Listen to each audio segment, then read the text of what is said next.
కడప జిల్లాలోని ఆంధ్ర భద్రాద్రి ఒంటిమిట్ట శ్రీ కోదండరాముని బ్రహ్మోత్సవాలు అంగరంగ వైభవంగా జరుగుతున్నాయి.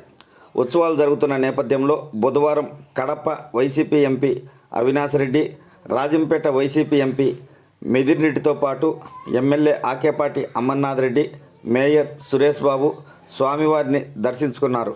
ఈ సందర్భంగా అర్చకులు ఆలయ మర్యాదలతో స్వాగతం పలికి ప్రత్యేక పూజలు చేశారు. ఆలయ విశిష్టతను వారికి వివరించారు. అనంతరం తీర్థప్రసాదాలు పంపిణీ చేశారు. ఎంపీ మిథున్ రెడ్డి మీడియాతో మాట్లాడుతూ, కోదండరాముని దర్శించుకోవడం సంతోషంగా ఉంది, బ్రహ్మోత్సవాలు బాగా జరగాలని వెల్లడించారు. ఈ కార్యక్రమంలో వైసీపీ నాయకులు ఇరగంరెడ్డి సుబ్బారెడ్డి, ఆకేపాటి వేణుగోపాల్ రెడ్డి, నందకిషోర్ రెడ్డి, కోన్ల ఓబుల్ రెడ్డి, రవిచంద్రారెడ్డి, లక్ష్మీనారాయణ రెడ్డి, నీలకంఠారెడ్డి, మేరుగ శివనారాయణతో పాటు పలువురు వైసీపీ నాయకులు పాల్గొన్నారు.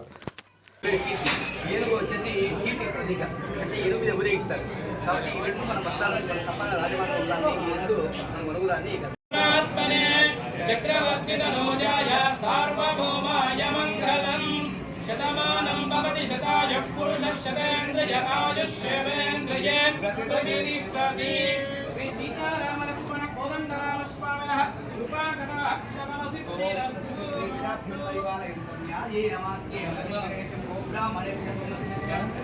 సమస్త సుఖినో భవంతు.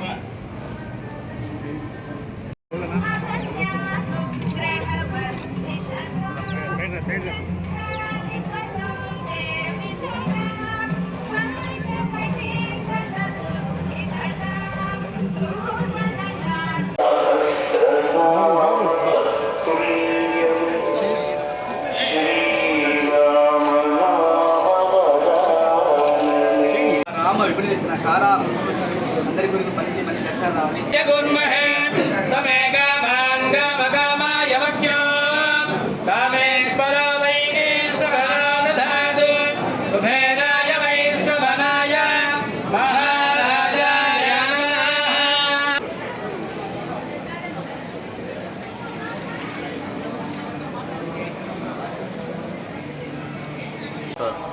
శ్రీరాములు వారి గుడిలో ఉత్సవాలు బాగా జరగాలని చెప్పి మనస్ఫూర్తిగా కోరుకుంటున్నాను. ప్రతి సంవత్సరం కూడా గత ఎన్నో సంవత్సరాలుగా బ్రహ్మాండంగా ఇక్కడ వేడుకలు జరుగుతాయి. అదేవిధంగా కూడా ఈసారి జరగాలని మనస్ఫూర్తిగా కోరుకుంటున్నాను.